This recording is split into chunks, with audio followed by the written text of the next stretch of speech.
In this video, let's look at Lightroom's published services found in the library module over here on the left side panel. Let me open that up. We see hard drive, Behance, Facebook, Flickr, and you can find more services online by selecting here. Let's go through the process of setting up an account with Facebook, and this will allow me to take my images straight from Lightroom into Facebook without having to export the images and manually place them into Facebook. So I'm going to come up here to where it says Facebook. Now, I've already started the process, but normally it will say setup here. But because I've already started it, setup is missing. I'm going to right-click here and edit settings. This will bring up the same Lightroom Publishing Manager that I would see if I was just starting out with the setup process. So I'm going to go ahead and give this a name. I already have Facebook.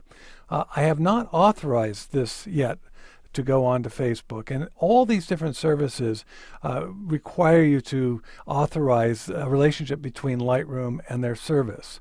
So I'm going to go ahead and select Authorize on Facebook. This is the disclaimer. Basically, I'm going to hit OK, and now it's going to connect me to the internet. You need to be hooked up to the internet to connect to the internet, of course. And I'm in my Facebook page, but I need to then say to Facebook, it's okay, go ahead.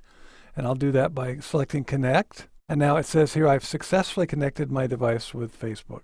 Now, I missed one step earlier. I didn't want you to know my password and my username, but obviously I had to go through a login process before I got into Facebook in the first place. Okay, so now I'm all set. I have an authorization between Lightroom and Facebook. Let me go through my other options here. I want the Facebook album to go to the timeline photos. And I'm going to move on down here. Facebook title.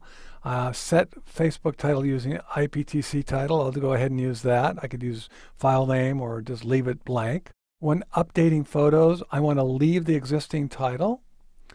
Under file naming, I've selected rename to, and this is a custom file name that I've created. I like to have my name associated with the file name, so I've created a template that will then change the file name to have my name and a date and then the original file name associated with it. And as far as video goes, yeah, I want to include video files. If I want to put those up on Facebook, I can do that. Under file settings, Facebook only accepts JPEG, so that's my only option.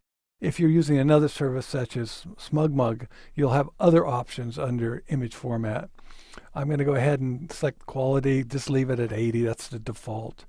As far as resizing, this is the recommended size, 960 pixels. That's for Facebook again. Another service will have a different recommendation or no recommendation, and you can put whatever you want in there.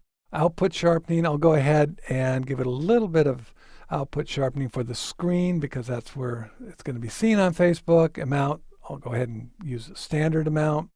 I could have done low or high, but standard's fine.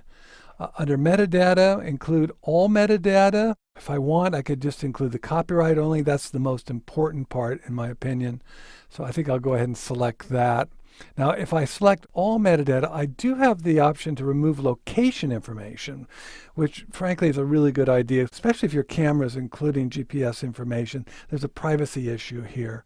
Whether it has GPS information that's been generated by the camera or by you using the map module in Lightroom, you probably want to remove the location information, just like I said, for privacy purposes.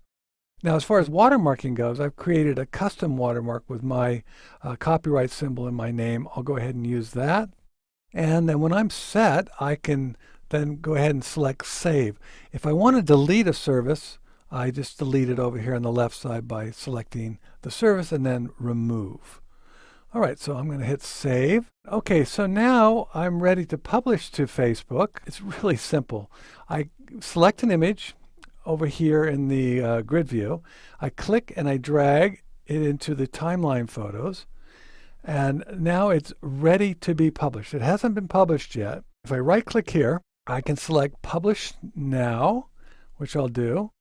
You can see the status report up here in the upper left hand corner, and it's telling me that the updating is now complete.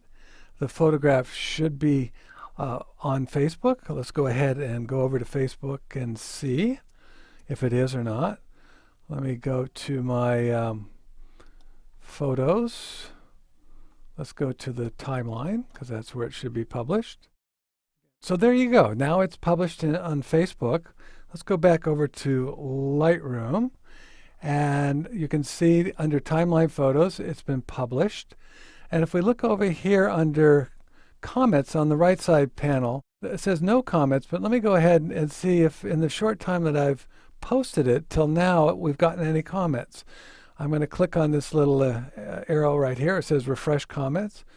Let's see if we have any comments associated with that photograph. This is the fun part about posting to Facebook. We already have one comment.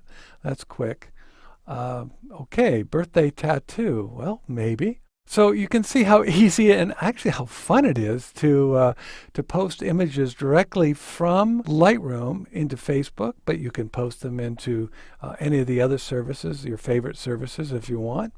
And once you've done that once, it's really easy just to keep doing it. And I'll keep a record of all the photographs that I've posted from Lightroom. They'll be located here in my timeline photos. And I think this is just so cool, and it's just one more thing you can do from within the Lightroom environment and have fun.